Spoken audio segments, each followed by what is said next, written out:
Hi friends, welcome back to Vijina's kitchen. ഇന്ന് ഞാൻ ചെയ്യാൻ പോകുന്നത് ക്യാരറ്റ് കൊണ്ടുള്ള ഡിഷാണ്.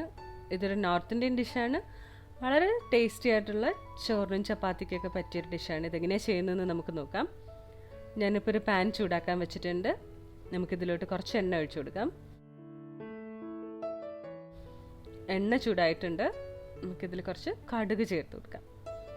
കടുക് പൊട്ടിയ ശേഷം കുറച്ച് ജീരകം, ഞാനൊരു ഹാഫ് സ്പൂണോളം ജീരകം എടുത്തിട്ടുണ്ട്. ജീരകം ഇപ്പോൾ മൂത്ത് വന്നിട്ടുണ്ട്. ഇതിലോട്ട് കുറച്ച് കായപ്പൊടി വളരെ കുറച്ച് മതി. ഞാനിപ്പോൾ ഒരു 1/4 ടീസ്പൂൺ എടുത്തിരിക്കുന്നത്. ഇനി നമുക്കിതിൽ പച്ചമുളക് ചേർത്ത് കൊടുക്കാം. പച്ചമുളക് ഞാനിപ്പം ചെറുതായിട്ട് അരിഞ്ഞിട്ടാണ് എടുത്തിരിക്കുന്നത്. ഇനി ഈ പച്ചമുളക് മൂത്ത് വരണ വരെ നമുക്കൊന്നത് വഴറ്റി കൊടുക്കാം. ഇപ്പോൾ പച്ചമുളക് മൂത്ത് വന്നിട്ടുണ്ട്. നമുക്കിതിലോട്ട് മസാല ചേർത്ത് കൊടുക്കാം. മല്ലിപ്പൊടി 1 ടീസ്പൂൺ, മുളക് പൊടി 1/2 ടീസ്പൂൺ. മുളക് പൊടി വന്നിട്ട് നിങ്ങളുടെ എരിവിനനുസരിച്ചിട്ട് നിങ്ങൾ എടുക്കുക. പിന്നെ നമുക്ക് മഞ്ഞൾപ്പൊടി ചേർത്ത് കൊടുക്കാം. നമുക്കിനി ഈ മസാലയുടെ പച്ചമണം മാറുന്നവരെ നല്ലപോലെ ഒന്ന് വഴറ്റി കൊടുക്കാം. മസാല എപ്പോഴും ലോ ഫ്ലെയിമിൽ വെച്ചിട്ട് വേണം ചെയ്യാൻ, അല്ലെങ്കിൽ മസാല കരിഞ്ഞു പോകാനുള്ള ചാൻസസ് ഉണ്ട്. ഇപ്പോൾ മസാല ഒന്ന് മൂത്ത് വന്നിട്ടുണ്ട്. നമുക്കിതിലോട്ട് ക്യാരറ്റ് ചേർത്ത് കൊടുക്കാം. ക്യാരറ്റ് ചേർത്ത ശേഷം നമുക്കിനി ഇതിലോട്ട് കുറച്ച് ഉപ്പ് ചേർത്ത് കൊടുക്കാം.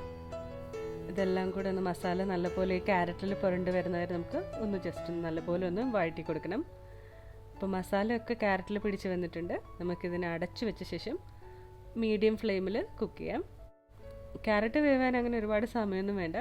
നല്ല ഇടയ്ക്കൊന്ന് ഇളക്കി കൊടുക്കണം, അല്ലെങ്കിൽ അത് ചിലപ്പോൾ അടി പിടിക്കുക, അല്ലെങ്കിൽ എല്ലാം ഒന്ന് ഒരുപോലെ വെന്ത് വരാൻ വേണ്ടിയിട്ടാണ്. ഒന്ന് ജസ്റ്റ് നമുക്കൊന്ന് ഇളക്കി കൊടുക്കാം ഇടയ്ക്ക്. എന്നിട്ട് വീണ്ടും അടച്ചു വെച്ച ശേഷം നമുക്കിതിനെ മീഡിയം ഫ്ലെയിമിൽ കുറച്ച് സമയം വേവിക്കാം. ഇപ്പോൾ ഇത് ഓൾമോസ്റ്റ് വെന്ത് വന്നിട്ടുണ്ട്.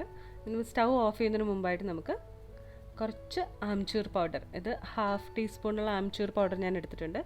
ഇപ്പോൾ ആംചൂർ പൗഡർ ഇല്ലാത്തവർ മാങ്ങ ഇല്ലേ, ആംചൂർ പൗഡർ ആംചൂർ പൗഡർ എന്ന് പറഞ്ഞാൽ നമ്മുടെ പച്ചമാങ്ങ ഉണക്കി പൊടിച്ച പൊടിയാണിത്. അപ്പോൾ ഇത് ഇല്ലാത്തവർ നമുക്ക് കടയിലൊക്കെ മേടിക്കാൻ കിട്ടും. ഇതില്ലാത്തവർ ഇപ്പോൾ പച്ചമുളക് ചേർക്കുന്ന സമയത്ത് തന്നെ കുറച്ച് പച്ചമാങ്ങ ഉണ്ടെങ്കിൽ പച്ചമാങ്ങ ഒന്ന് ജസ്റ്റ് നല്ലപോലെ ഒന്ന് പേസ്റ്റ് പേസ്റ്റ് പോലെ ആകണമെന്നില്ല, ജസ്റ്റ് ഒന്ന് തല്ലി നല്ലപോലെ ഒന്ന് ആയിട്ട്, വെളുത്തുള്ളിയൊക്കെ നല്ലപോലെ ഒന്ന് ഇടിച്ചെടുക്കത്തില്ല, അതുപോലെ ഒന്ന് ഇടിച്ച് ചേർത്താൽ മതിയാവും, ഒരു 1/2 സ്പൂണൊക്കെ. ഇനി നമുക്ക് കുറച്ച് മല്ലിയിലയും കൂടെ ചേർത്തിട്ട് നല്ലപോലെ ഒന്ന് ഇളക്കി കൊടുക്കാം. ഇപ്പോൾ ക്യാരറ്റിൻ്റെ തോരൻ റെഡി ആയിട്ടുണ്ട്. നല്ല ടേസ്റ്റി ആയിട്ടുള്ള ഒരു തോരനാണ്. നിങ്ങൾക്കെല്ലാവർക്കും ഈ റെസിപ്പി ഇഷ്ടമായെന്ന് ഞാൻ വിചാരിക്കുന്നു. ഇഷ്ടമായെങ്കിൽ ലൈക്കും സബ്സ്ക്രൈബും ചെയ്യുക. Thank you.